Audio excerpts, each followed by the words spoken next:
le guide le plus rapide pour faire 3000 € par jour en dropshipping. Dans cette vidéo, je vais vous expliquer comment réussir à faire vos premiers 3000 € par jour de manière simple et rapide grâce à votre boutique en e-commerce et même si vous êtes débutant.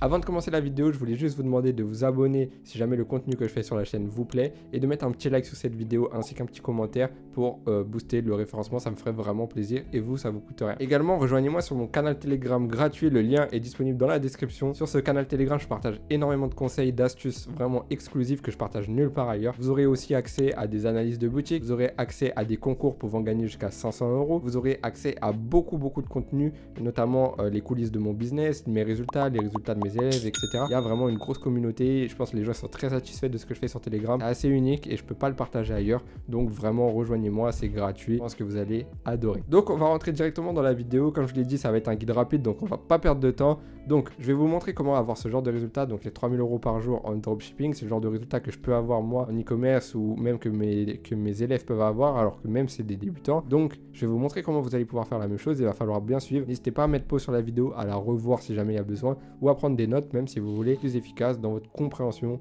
de la vidéo. Donc je vais vous expliquer comment avoir ce genre de résultat en 3 points. Le premier point, ça va être votre produit. Le deuxième point, ça va être l'expérience client. Le troisième point, ça va être de détruire votre concurrence. Donc le point numéro 1, c'est le produit. Je vous ai déjà parlé des critères pour trouver un produit gagnant, mais je vais vous les redire très rapidement. Donc le critère numéro 1, c'est que le produit réponde à un problème ou à un besoin. Le critère numéro 2, c'est qu'il puisse se vendre dans un grand marché, qu'il puisse se vendre plus de monde possible. Et le critère numéro 3, c'est qu'il ait une bonne valeur perçue. Mais il y a aussi 3 autres points qui sont très peu abordés. Le premier point, c'est la profitabilité, avoir une bonne marge. Le deuxième point, c'est la demande du marché. Et le troisième point, c'est la proposition de valeur unique. Donc en premier, on va voir la profitabilité. Si je l'ai mis en premier, c'est pas pour rien. On n'est pas là pour vendre des produits et faire une petite marge d'une valeur d'un Kinder Bueno, prendre 1 ou 2 € par-ci par-là. Tout ça, ça nous intéresse pas. On est là pour avoir des bonnes marges et faire de l'argent. Donc par rapport à tout ça, moi je vous recommande de jamais vendre des produits inférieurs à 20 € en prix de vente. Si vous vendez ce genre de produit, il va falloir faire des bundles, des packs, des offres sur les quantités pour essayer de grossir votre panier moyen. Comme ça, vous allez pouvoir vendre plus facilement. Dites-vous que ça va être plus intéressant pour vous de vendre un produit à 50 € que 5 produits à 10 €. Donc voilà, essayez de bien comprendre ça. Au niveau de la marge, moi je vous recommande toujours minimum 1 x 3. Donc pareil, ça veut pas dire grand chose, mais en moyenne, sur un produit qui coûte entre 20 et 100 €, 1 x 3 sera cohérent par rapport à votre marge. Sinon, pour un produit que vous achetez 2 €, faire 1 x 3, vous n'allez pas le vendre 6 € quoi, parce que sinon ce sera pas assez intéressant. Donc vraiment, essayez d'avoir une bonne marge pour avoir une bonne profitabilité. C'est vraiment essentiel pour réussir à faire ce genre de résultat. Parce qu'arriver à 3000 € par jour, il va falloir vraiment être rentable parce que sinon ça va vous coûter très cher, ça va vous piquer. Donc il va falloir dès le début avoir une bonne marge pour pouvoir surfer sur des bons retours sur investissement et du coup aller scaler à 3000 € par jour, mais même à plus. Dites-vous qu'en comptant les coûts produits, les coûts publicité, les frais Stripe, les frais Shopify, les frais de votre agent, les charges, les impôts, etc., il faut qu'il vous reste du bénéfice. Quand je dis ça, il ne faut pas qu'il vous reste 1 € par produit parce que si vous en vendez 50 pour faire 3000 € par jour et que vous prenez 50 € de bénéfice net, franchement, c'est pas énorme pour 3000 € par jour. Normalement, sur 3000 € par jour, on tourne autour de 15, allez à 30% dans le meilleur des cas, mais voilà. On a au moins 15% de bénéfices nets dans la poche. Donc franchement, minimum sur 3000 € par jour, vous devez minimum prendre 300 € dans votre poche. Si vous prenez en dessous, c'est vraiment que vous devez travailler vos marges. Parce qu'il y a quelque chose à faire, il y a quelque chose à améliorer. Pensez-y. Vérifiez bien aussi le prix de vos concurrents. Généralement, vous allez les voir vendre vos produits entre 20 et 120 €. Si vous les voyez vendre le même produit que vous à travers ces prix-là, ça va être intéressant parce que ça veut dire que vous allez pouvoir aussi vous positionner autour de ces prix-là et donc avoir une bonne marge, donc une bonne stabilité. Le deuxième point, c'est la demande du marché. Vous devez avoir des personnes qui sont actuellement en train d'acheter vos produits. Donc si on reprend les critères des produits gagnants, donc le point numéro 1, c'est un produit qui répond à un problème ou à un besoin. Donc vous allez chercher des produits qui répondent à un problème. Il faut que dans les gens qui correspondent à cette audience-là, ils achètent actuellement votre solution ou des solutions équivalentes. En gros, il faut qu'ils soient actuellement en train de chercher un produit pour le dos, par exemple, s'ils ont mal au dos. Et typiquement, pour les produits saisonniers, c'est plus parlant.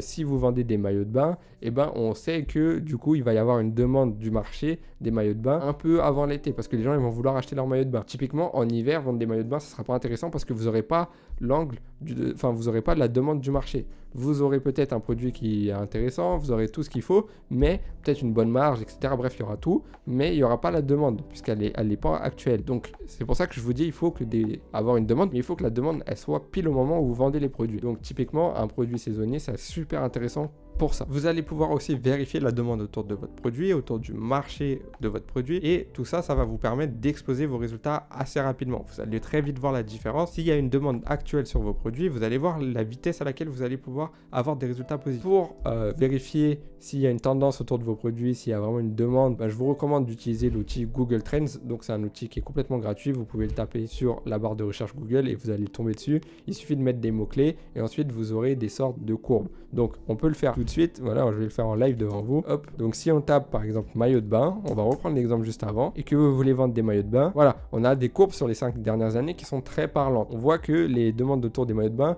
commencent bien à partir de la mi-mars, ça explose. Là on est pareil, mi-mars, là on est mi-mars, hop, ça explose jusqu'en juin. Là, on est mi-mars, ça explose jusqu'en juin, et au moment où je fais cette vidéo, on a déjà explosé et ça va continuer à exploser. Donc typiquement, là, on sait qu'il va y avoir une demande sur ce genre de produit. Donc certes, un maillot de bain en lui-même, ça répond pas à un problème, mais vous pouvez trouver des sortes de maillots de bain qui peuvent répondre à un problème. Typiquement, des maillots de bain adaptés aux personnes un peu fortes, ou alors adaptés aux personnes qui ont une forte poitrine avec les seins qui tombent, ou alors qui peuvent avoir le sentiment que ce soit trop volumineux, avoir quelque chose qui cache un peu plus, etc. Bref, il n'y a pas que le maillot de bain côté esthétique, il y a aussi des maillots de bain qui peuvent répondre à un problème. Donc essayez d'aller trouver ces produits là et vendez-les durant l'été. Vous voyez que la courbe elle est très elle monte très vite, et même quand je dis vendez-les durant l'été, vendez-les un peu avant, vous voyez. Donc là, même si vous voyez cette vidéo, on est au mois de juillet, au moment où je la tourne, c'est déjà un peu trop tard, hein. La courbe, on est déjà en haut. Il faut c'est prendre la courbe au début, comme ça vous voyez qu'il y a une demande, vous trouvez un produit qui répond au problème et vous êtes pile poil dans la courbe. Vous allez pouvoir surfer dessus et monter avec des gros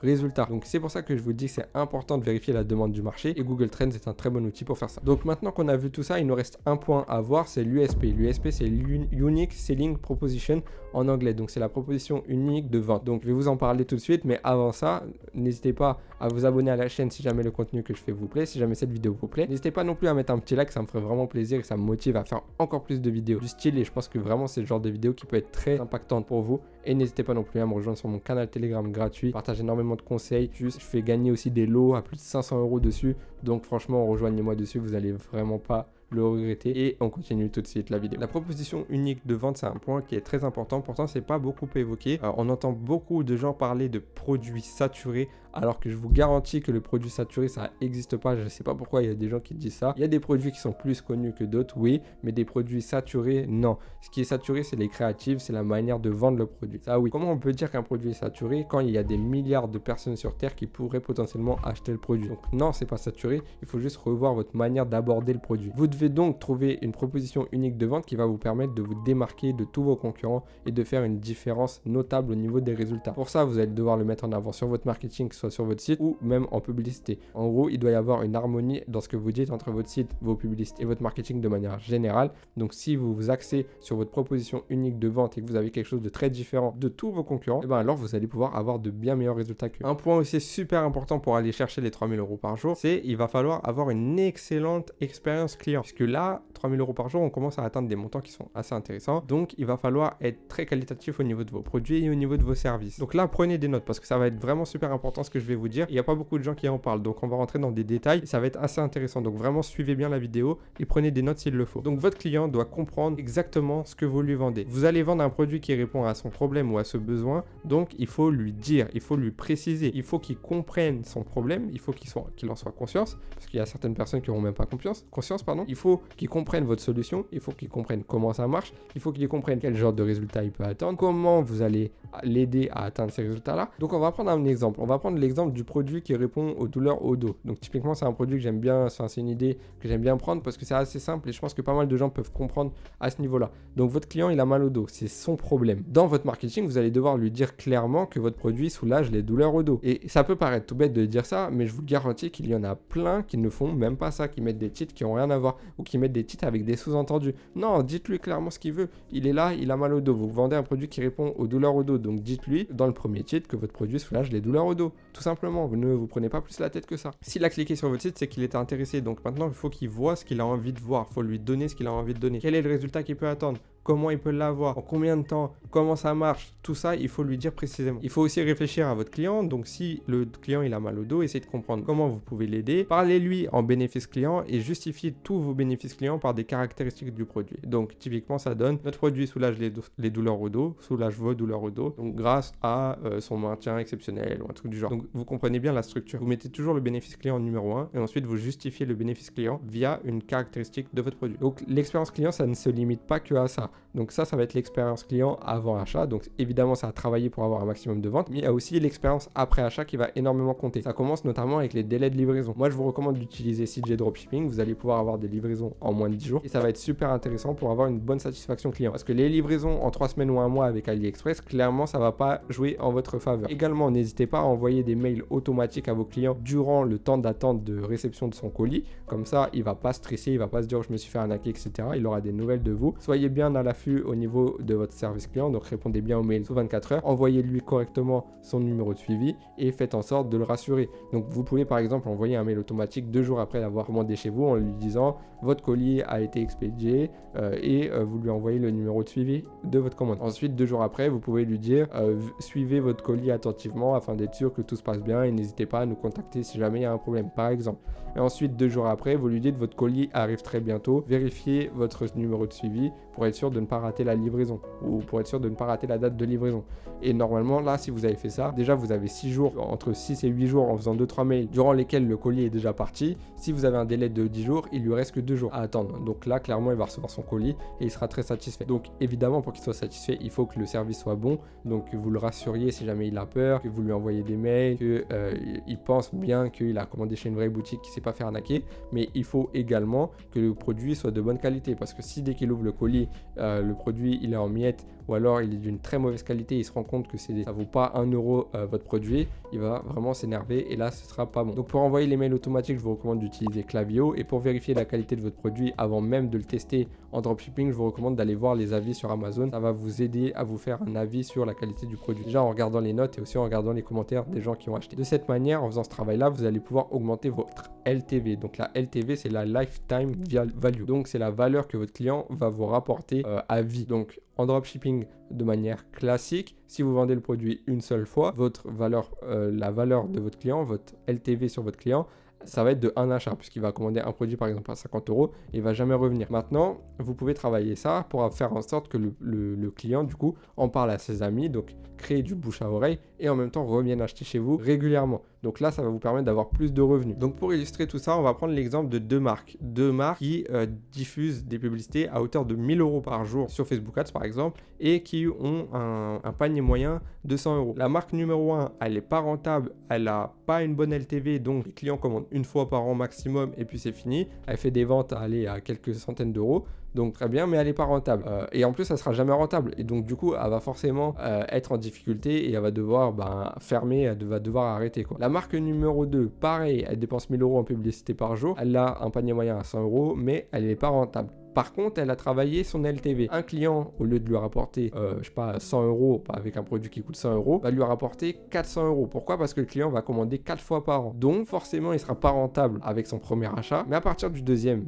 il sera rentable. Et le troisième, il sera encore ultra rentable. Et le quatrième aussi, parce que là, du coup, on ne les achète plus, les clients. On va prendre l'exemple d'un client que vous achetez, 50 € pour avoir une vente. Donc vous avez payé 50 € pour avoir une vente, mais le client il vous a rapporté 100 € parce que du coup c'est le prix de votre produit, sauf que votre client il revient plus jamais, du coup vous êtes limite, c'est pas ouf, vous n'êtes pas trop rentable. Par contre, même client que vous avez acheté pour 50 € revient chez vous 4 fois par an et achète 4 fois 100 €, et au lieu qu'il vous rapporte que 100 € alors que vous l'avez acheté 50 €, il va vous rapporter 400 € sur l'année. Donc sur le long terme ça va être beaucoup plus bénéfique. Et ça c'est sans parler du bouche à oreille parce que ça va être très difficile à calculer, mais il va peut-être ramener deux personnes qui eux-mêmes vont acheter pour 200 ou 300 € par an chez vous, et ainsi de suite, et ainsi de suite, et ainsi de suite. Donc la LTV c'est vraiment quelque chose à travailler. Peu de gens en parlent et je peux vous garantir que ça fait une énorme différence sur le long terme. Donc j'ai pris cet exemple pour vous illustrer qu'il y a certaines stratégies qui vous permettent de même ne pas être rentable en trafic froid et de récupérer votre rentabilité après en faisant re-acheter les gens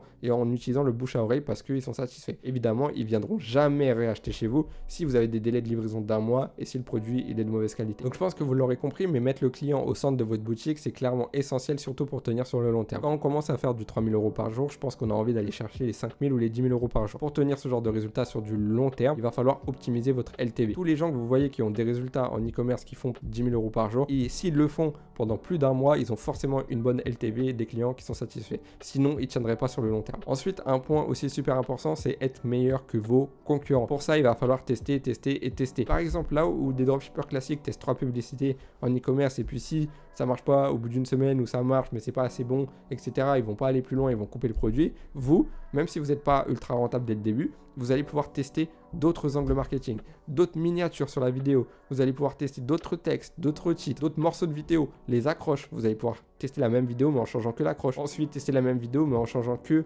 l'appel à l'action à la fin. Tester la même vidéo en changeant que la miniature. Rien que sur votre publicité, vous avez énormément de variations que vous pouvez faire. Vous pouvez changer le titre, le texte, la miniature, le début de la vidéo, le milieu de la vidéo, la fin de la vidéo. Voilà. Et tout ça, vous pouvez faire des variations entre eux. Mettre le titre 1 avec le texte 2, mettre le texte 1 avec le titre 2, une miniature avec le texte 1 et le titre 1, changer les accroches, etc. Et tout ça, faut le tester pour optimiser au mieux. Comprenez bien ce que je dis. Quand je dis tester, c'est important, mais testez pas tout en même temps. Testez un par un. Parce que si vous testez tout en même temps, vous n'allez pas voir ce qui fonctionne. Donc, vous n'allez pas voir ce qui a impacté les résultats. Imaginez-vous que vous testez sur une publicité un changement au niveau de la miniature et du texte. Vous avez par exemple une première pub que vous avez testée le jour où vous avez testé votre produit, qui fonctionne bien. Ok, c'est cool. Maintenant, vous voulez tester une variation de la pub qui fonctionne bien pour essayer de trouver et optimiser un peu ce qui fonctionne. Donc, vous allez tester la même vidéo, mais vous allez changer le titre et la description. Le problème, c'est que si vous avez des bons résultats avec la nouvelle vidéo, comment savoir si c'est le titre ou la description qui a fait que vous avez des meilleurs résultats? La vidéo, ça reste la même, mais vous avez changé deux éléments, le titre et le texte, donc vous n'allez pas pouvoir savoir. Donc pareil, si vous changez que la miniature, là, vous allez pouvoir le voir. Par contre, si vous changez la miniature et le texte, vous n'allez pas pouvoir savoir si c'est la miniature ou le texte qui a fait la différence. Et pareil, si vous changez votre offre et aussi en même temps votre description produit, eh ben vous n'allez pas savoir ce qui a fait que vous avez des meilleurs résultats, la description ou votre offre. Si vous changez quelque chose, changez votre offre. Attendez 2-3 jours ou même plus, une semaine, et vous regardez les résultats. Ensuite, vous optimisez, vous voyez si ça a marché. Si ça a marché, très bien, on sait que l'offre, on peut l'améliorer comme ça. Ensuite, changez votre description produit, changez les arguments, changez la manière d'approcher votre marketing, etc. Et vous allez pouvoir de cette manière trouver les meilleures combinaisons d'éléments qui fonctionnent. Comme ça, vous allez éliminer ce qui fonctionne le moins et garder que ce qui fonctionne le mieux. C'est en testant toutes ces variations-là que vous allez pouvoir être meilleur que vos concurrents, parce que la plupart du temps, les gens ne vont pas faire cet effort-là. Vous allez pouvoir avoir des coûts publicitaires moins chers que les autres, même avec moins de budget, et vous aurez aussi des meilleurs résultats sur votre site web avec le même nombre de visites. Automatiquement, vous allez être largement meilleur. Donc c'est en suivant les conseils que je vous ai donnés dans cette vidéo que vous allez pouvoir avoir les mêmes résultats que mes élèves et moi. Donc moi, c'est vraiment ce que j'essaie d'appliquer au quotidien sur mes business et ce que je recommande aussi à mes élèves. C'est pour ça qu'on a d'aussi bons résultats. Donc j'espère que cette vidéo vous a plu. Ça a été assez rapide, ça a été condensé, donc j'espère que vous n'êtes pas perdu. N'hésitez pas à la revoir si jamais c'est le cas. N'hésitez pas à mettre pause et à me poser vos questions en commentaire s'il y a des choses que vous n'avez pas compris. Je vais essayer de répondre à tout le monde. N'hésitez pas. En tout cas, voilà, j'espère que cette vidéo vous a plu. N'hésitez pas à vous abonner. Rejoignez-moi aussi sur mon canal Telegram. Mettez un petit like, un petit commentaire et on se retrouve bientôt pour une prochaine vidéo. Salut à tous.